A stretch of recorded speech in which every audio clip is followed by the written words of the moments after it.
What's up, y'all? What is going on? What is going on? Let me see if this is live. Give me 1 second. Want to make sure we are live.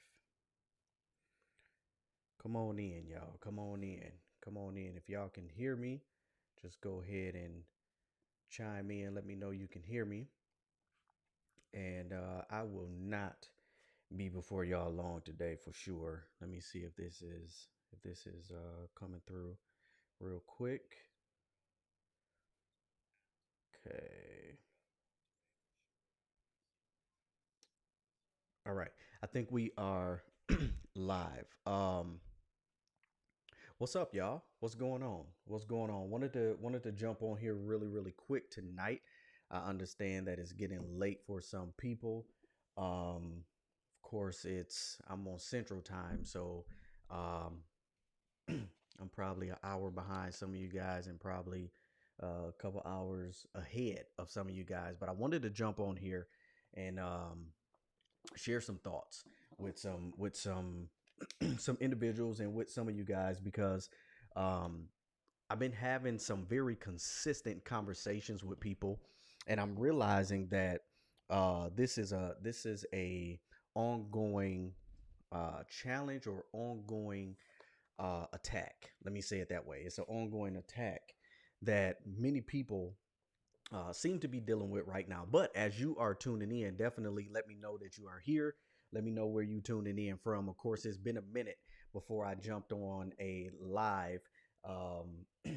So I wanted to jump on here really quick. I promise I would not be on here long, but I wanted to share some information that I believe that will help a lot of people, and that is necessary for where we are in the world. And as you know, a lot of people say, as the world is opening up right now, it's already open, right? So definitely let me know where you tuning in from. But I want to talk about something that I believe is relevant and is necessary for everybody to understand, not just some people, but everybody to understand. And if you saw the title, I don't know if you could see the title, but I want to talk about how fear is not a part of our DNA, right? Let that resonate with you for a second. Fear is not a part of our DNA.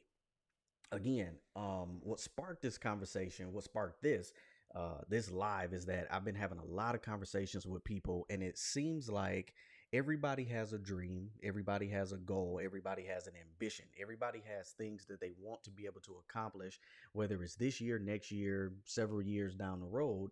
But for whatever reason, they feel that they're unable to move forward in it.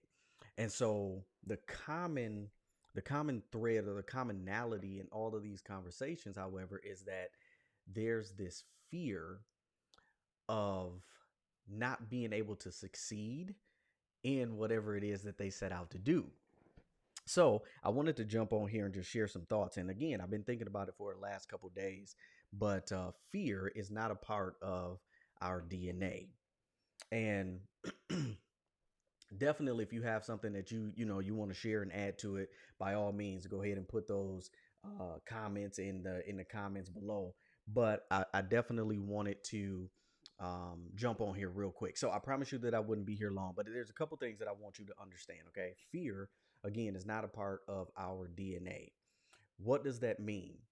That means that when we were created, okay, all of you guys know me. I believe that we are the the exact replica of God in the earth, right? And you may say, Mike, how in the world can you say that? Because in Genesis chapter 1, verse 26, it says, let us make man in our image and after our likeness, and let's give him dominion over the fish of the sea, over the fowl of the air, and over every creeping thing that creepeth upon the earth. So when I read that, I make it personal. Now it becomes, let's make Mike in our image. Okay. What that means, however, is that because there is unlimited possibilities within God, there's unlimited possibilities within me. Okay. And that goes for you at the same time. So let's talk about this. Fear is not a part of our DNA.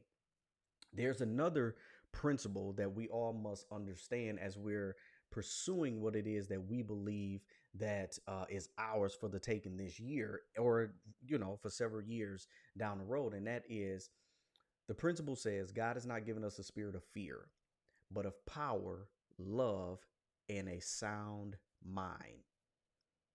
Okay. God has not given us a spirit of fear, but of power, love, and a sound mind. What that means is this: whenever you have to make a decision, I think fear creeping up is a natural thing. It's normal for fear to creep up. What's not acceptable, however, is to allow the fear to take hold of your mind, where now you're not making wise decisions based on the fear. Okay. So here's what I mean.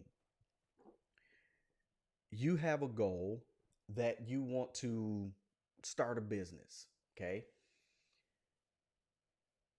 A lot of people, probably people that you're going to confide in starting this business, is going to tell you that it can't be done. Okay. They're going to tell you that it can't be done. That does not make it true. Okay.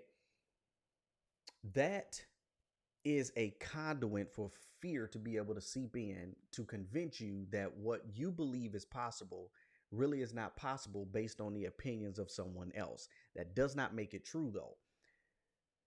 Anytime you are in a position where you have to make a decision, you should have clarity. You should have an awareness. You should have a peace of mind about your decision. Because anytime you do not have a peace of mind, there's a clear indication, it's possibly a clear indication that there's some confusion there. God is not the author of confusion. Okay, where am I going with this? Again, God has not given us a spirit of fear, but of power, love, and a sound mind. A sound mind, meaning clarity of thought, right? Meaning there is this conviction that it's possible for you. God has not given you a spirit of fear, but of power, of love, and a sound mind. You may say, Mike, that's easier said than done, but how do you break past that? I'm glad you asked, so I'll share it with you real quick. How do you break past this barrier of fear in your life? When you understand that fear is not a part of your DNA, how do you break past it? The first thing is, and I'm telling you this from experience, okay? I'm telling you this from experience. If you're watching the replay, or if you're watching this right now, you have the ability to take some notes. I want you to take some notes real quick, because this will absolutely change your life. All right. So the first thing is, first of all, I call this the ACA method, the ACA method. And the ACA method says this: in order to break the barrier of fear in your life, there first must be an awareness of purpose. There must be an awareness of purpose. This simply means that you must have the understanding and the awareness that you have been given a specific purpose. Your specific purpose is something that you and only you can accomplish. There's no one else on the planet that can fulfill the assignment that you've been given by God at the capacity that you've been designed to fulfill it. There's an awareness of purpose. Having an awareness of purpose gives you a boldness to pursue what it is that God says is yours. I want you to allow that to resonate for a second. Having an awareness of purpose gives you this boldness to pursue what God told you was yours. Every career move, every job that I've ever taken has always been in alignment with purpose. Everything that I've done has always been in alignment with purpose. And people ask me they've asked me all the time, how did you decide to move in this direction? Or how did you decide to do this?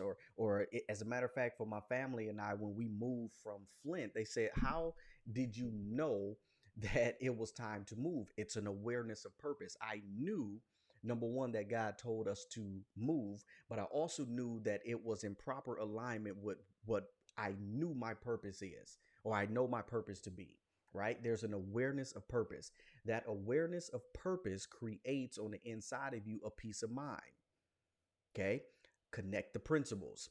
An awareness of purpose provides you positioning to not have a spirit of fear, but of power, love, and a sound mind. There's this awareness of purpose. The second thing is you must have a conviction of purpose. This means that once you have the awareness of purpose, you must be convicted within your spirit that this is yours. This is what you were placed on this planet to do. This is why you were formed in your mother's womb.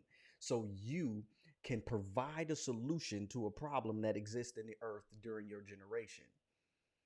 Let that sink in for a second. You've been placed here. This is the conviction that you must have, that you've been placed here on this planet to be the solution to a problem that exists in your generation right now. Once you have that conviction, again, it creates this boldness and this grit and this tenacity for you to go after what it is that God told you was yours. Okay? Awareness of purpose, conviction of purpose, and then the last A is the acceptance of purpose. You must have an awareness of purpose. You must have the conviction that this purpose is yours. And then you must accept the fact that this is your calling in life. This is why you are here. When you have the acceptance of purpose in your life, no one can get you off track. You're going to have a lot of people that tell you it's not possible for you. But when you have this acceptance of what your purpose is, no one can stop you. No one can stop you. So this awareness of purpose gives you this boldness. It gives you this clarity of direction that says, if it does not line up with who God has created me to be, I can't move in that direction. You with me? The conviction of purpose says that I have the boldness now because I have the clearance. I have the authority. I have the responsibility, and I have the obligation to be the solution to a problem that exists in the earth right now in my generation. And then the awareness of purpose is your ability to say, this is mine. I'm going after it with everything that I have, right? The awareness, the conviction, and the acceptance says that this is mine. No one can get me off track. It doesn't matter what people say. It doesn't matter what people think.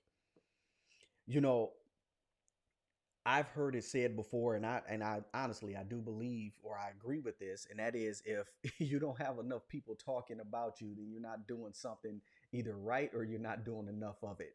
I want you to have that boldness. Get excited when you have critics and criticism coming after you. Awareness of purpose, conviction of purpose, and the acceptance of purpose. Having these three principles, the ACA method, in your life and applying this on a consistent basis removes the fear from your life. Fear is not a part of your DNA. It's not a part of your genetic makeup. Again, when he formed us in the womb of our mother, he did not interject fear in our spirits. So do not accept it. Do not accept it. All right. So I wanted to share that with you guys really, really quick tonight, because again, the conversations that I've been having with people for the last week and a half or so has been based on the inability or unwillingness. Let me say it that way. The unwillingness to move based on fear.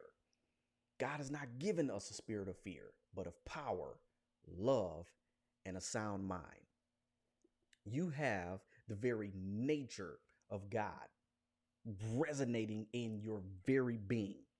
How dare you give the enemy that much power over your life to make you believe that it's not possible for you? All right.